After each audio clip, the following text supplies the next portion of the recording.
teman-teman, selamat datang kembali di channel Gritoto. Akhirnya kita kembali minal lagi. aidin wal faizin. Oh iya, ini video pertama setelah Lebaran ya. Maaf lahir batin teman-teman. Maaf lahir batin. Dari kami kita semua. dari Gritoto ya, mewakili teman-teman. Dan kali ini kita akan mengulas soal tester talknya di parkir liar di minimarket ya. Isu khususnya. yang paling hangat. Iya, sebetulnya ini isu yang udah cukup lama, Bu. Cuma emang kayaknya akhir-akhir ini kayak naik daun lagi nih beritanya. Karena emang ya itu tadi sih, ini agak-agak ngeselin sih juru parkir ini ya. Karena kalau kita perhatiin ini banyak apa ya, bisa dibilang nyebelin gitu. Ketika kita misalnya mau beli di minimarket barang yang nggak seberapa tapi kita harus bayar parkir gitu kan. Apalagi ya dia cuma tiba-tiba kita datang gitu nggak kelihatan gitu kan, pas keluar tiba-tiba kita udah denger suara peluit tuh.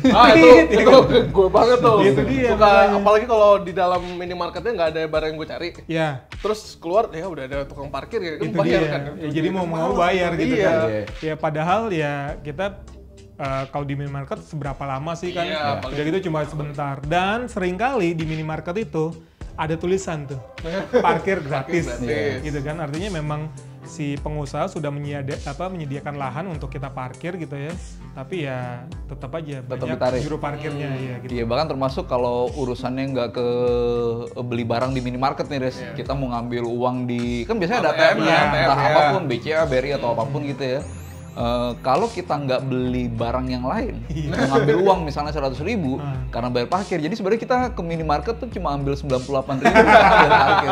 Iya benar sih. Gitu. Iya, dan kalau gue juga kadang ya, kalau misalnya ke suatu tempat yang mungkin bukan tempat kita sering lewatin situ ya, ada tukang parkir ya, gue jadi malas. Gue mending nyari lagi tempat yang nggak ada tukang parkir ya gitu. Iya. Tapi di luar soal memang yang kalau tadi bahasanya Aris adalah menyebalkan gitu ya. Tapi sebenarnya ada konflik yang sebenarnya udah nggak hanya menyebalkan, tapi sudah ke kriminal. Kriminal kan. Sampai ada yang konflik tusuk gitu Tusuk misalnya ya. ditikam, ada juga ya pemerasan kan misalnya. Itu kan udah masuk ke delik hukum kan. Dan justru juru parkir ini sebenarnya udah agak melanggar hukum sih, apalagi kan untuk perparkiran. Itu kan ada UU nomor 28 tahun 2009 ya. Itu untuk tentang retribusi sama pajak daerah. Itu di bawahnya itu kan ada pergub-pergub lagi tuh yang masing-masing punya caranya dan biayanya sendirilah untuk parkir. Dan memang di luar dari soal payung hukum dan lain sebagainya gitu ya, konflik itu memang besar. Karena yang kita pahami adalah mungkin penarikan ilegal gitu ya, retribusi ilegal itu jumlahnya mungkin dianggap kecil, tapi kalau dikumpulkan jadi banyak. Bagi per orang gitu ya, cuma 2.000, tapi kalau dikumpulin sehari deh, misalnya minimal berapa tuh? 10 mobil lah. Lebih lah pasti sehari. Siang doang 10 mobil lah, siang doang. 20.000 gitu kan. Sorenya 10 mobil lagi. Belum motor gitu kan. Jadi latar belakang potensi konfliknya itu besar karena uang yang muncul pun juga akhirnya besar. Nah, itu titik di mana kami melihatnya begini teman-teman. Ya kalau di konteksnya minimarket gitu ya, kita mungkin bisa sebut apapun gitu ya, Alfamart, Indomaret atau apalagi gitu ya, yang ada parkir liarnya, itu sangat dekat dengan kita nih Rizhan. Itu sehari-hari banget. Makanya kita beli hal sekecil apapun ya, kita kan biasa ke minimarket kan. Betul, dan ketika kita berurusan dengan parkir liar, sebenarnya kita tuh antara sebel kalau tadi katanya Aris, dan kita pun juga bisa objektif bahwa di beberapa tempat, kalau di sekitar rumah gue Aris, ada juga tukang parkir yang gue tahu itu ilegal. Itu parkir liar tanda kutip kan ya. Cuma memang beliau-beliau ini mengatur dengan baik. Dalam arti misalnya gini nih, lahan minimarket biasanya kan nggak gede kan, sempit. Kalau kendaraan-kendaraan itu langsung masuk tanpa aturan gitu ya, maksudnya nggak diatur gitu, itu nggak muat. Yang parkirnya gini kan, tiba-tiba yang satu lurus, yang satu miring gitu kan. Itu parkir nyebelin, mencong, itu juga nyebelin kan, mau parkir jadi nggak bisa padahal ruangnya ada. Nah, tukang parkir yang berjasa itu bisa mengatur agar muat satu. Atau kalau misalnya bawa helm gitu misalnya dijagain sama tukang parkirnya. Memang kita nggak bisa menyamaratakan ini, tapi kita nggak bisa menampik ada tukang parkir yang berkontribusi gitu kan. Kalau di dekat rumahku juga ada tuh. Jadi karena kalau siang nih ditutupin kardus ini kayak gitu supaya nggak panas. Supaya nggak panas. Nah kalau dulu di Bogor waktu gua kuliah, itu tukang parkirnya ngebungkusin pakai ini apa namanya, pakai kantong plastik. Jadi nggak kehujanan kan? Kehujanan jadi nggak kebasahan. Nah, maksud kita memang seperti itu teman-teman. Ini sesuatu yang jelas kalau di mata hukum itu ilegal. Karena kalau yang resmi udah ada peraturannya gitu ya. Tapi kalau yang di minimarket banyak yang ilegal dan itu menuai kontroversi. Di satu sisi ada yang konflik bahkan sampai kriminal, pemerasan pun juga ada. Tapi di sisi lain ada juga beberapa pengalaman masyarakat yang termasuk saya teman-teman yang ngerasain manfaatnya gitu. Sehingga kalau misalnya kita ditanyain gitu ya, bagusnya gimana? Kita justru pengen tahu pendapat teman-teman. Ini kalau berhadapan dengan juru parkir liar, enaknya seperti apa? Apakah misalnya, yaudah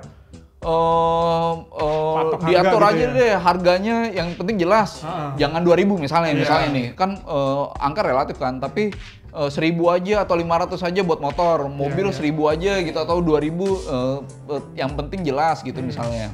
Terus kalau soal kejelasan ini Riz, ada prosedur-prosedur misalnya helm dikerudungin misalnya pakai plastik biar aman. Motornya gitu. tadi di cover pakai kardus biar nggak panas gitu. Ngasihnya kayak lebih ikhlas tuh. Iya, ngasihnya bisa lebih ikhlas gitu. Dan kalau menurut teman-teman gimana kalau soal parkir liar ini nih di minimarket?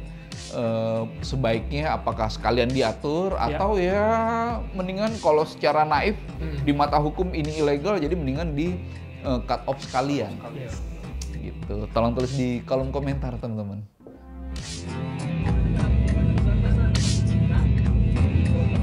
Udah sabaran. Kalau Bapak. Iya, ngapain sih ribut lagi? Tuh. Halo, Bapak nih. Tabrakan duluan. Lu anggota apa? Iya, lu yang tabrak duluan. Anggota ya? Enggak, lu yang tabrak Ada duluan. anggota. Ada kartu anggotanya. Ini Pak. Bedanya aja, lu udah video juga. Sekarang itu Bapak dinas di mana kata Bapak? Atau kalau siapa? Kakak saya jenderal. Atau kalau siapa? Ini adalah sekali. Ya, tapi Mana siapa? Bapak cuma dirasa. oh, nggak apa-apa. Terus Bapak pakai mobil yang bukan ini kan foto aja kartu wartawan saya ya. Dan topik berikutnya adalah sesuatu yang juga mengesalkan nih. Ini sih nyebelin banget. Jadi beberapa waktu lalu kita bisa menemukan di banyak media sosial ya, di Instagram, di TikTok terkait tentang insiden di jalan nih, Riz. Han. Tokoh sih, gue nggak tahu ini tokoh apa bukan. Soalnya dia mengaku jenderal, men. Warga sipil sih. Iya, dia mengaku jenderal. Kemudian ada insiden dengan pengendara lain. Dan dia pakai Fortuner dengan plat dinas TNI. Mabes TNI itu. Gitu. Masih di sini yang sama nih. Awalnya dia mengaku jenderal, lalu kemudian sempet turun, ya kan, konflik, lalu dibilang kakaknya jenderal gitu. Nah, ketika kasus ini bergulir, akhirnya kita tahu bahwa dia bukan siapa-siapa, bukan pejabat, bukan petinggi TNI gitu ya. Dan yang lebih parah lagi, mobil yang digunakan itu platnya palsu tuh, Riz. Iya, platnya palsu. Jadi ini juga lucu juga nih. Orang yang punya plat aslinya itu justru melaporkan ke Polda Metro Jaya. Ini ada apa Marsda TNI ya, Asep ini yang punya plat aslinya, ya dia merasa dirugikan karena ini plat dia dipakai sama orang lain gitu. Dan kan. akhirnya berbuntut hukum teman-teman ya kan.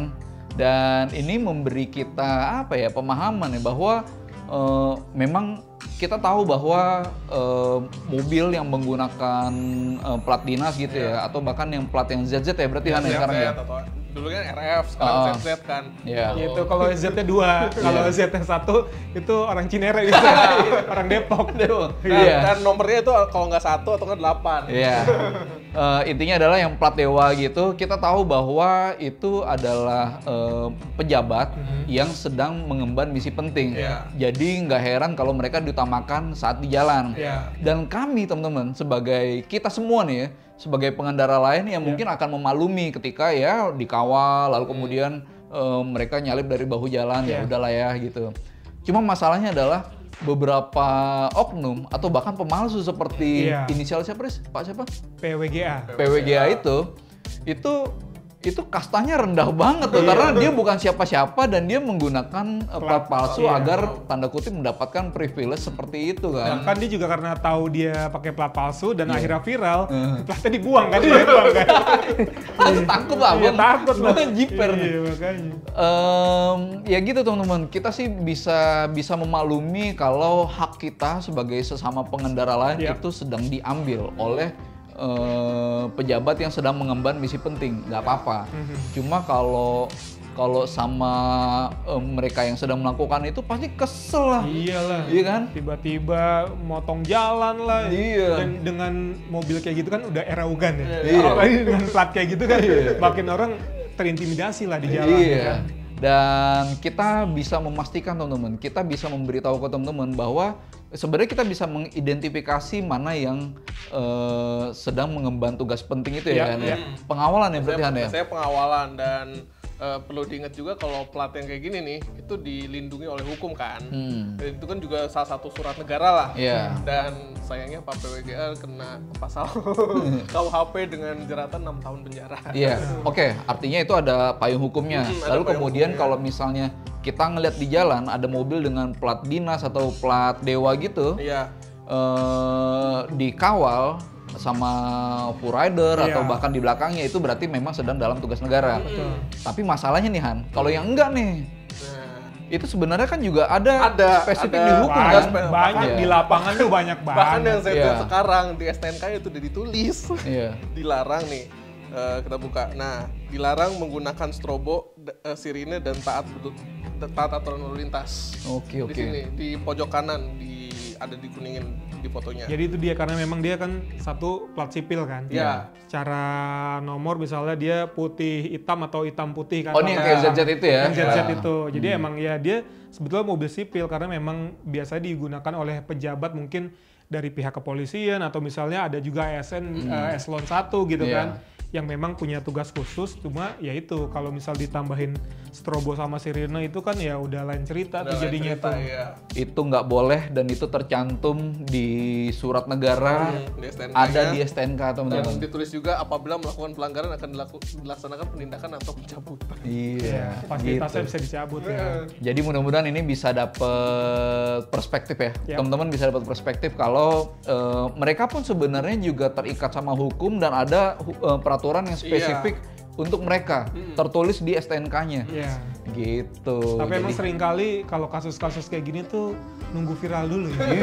Baru hukumnya dijalanin. Kalau banyak soalnya sering kali yang nggak viral tapi juga banyak kasus-kasus kayak gitu kan, kesian juga orang-orang jadinya. Mudah-mudahan nggak sampai gitu ya Risannya. Mudah-mudahan kita semua sebagai warga negara yang kita terikat dengan hukum juga kan, nggak sampai mengalami no viral no justice. No viral no justice. Gitu, jangan tunggu viral dulu untuk mendapatkan perlindungan hukum. Gitu. Mungkin itu dulu teman-teman dari kita. Terima kasih sudah menonton dan sampai ketemu di video berikutnya.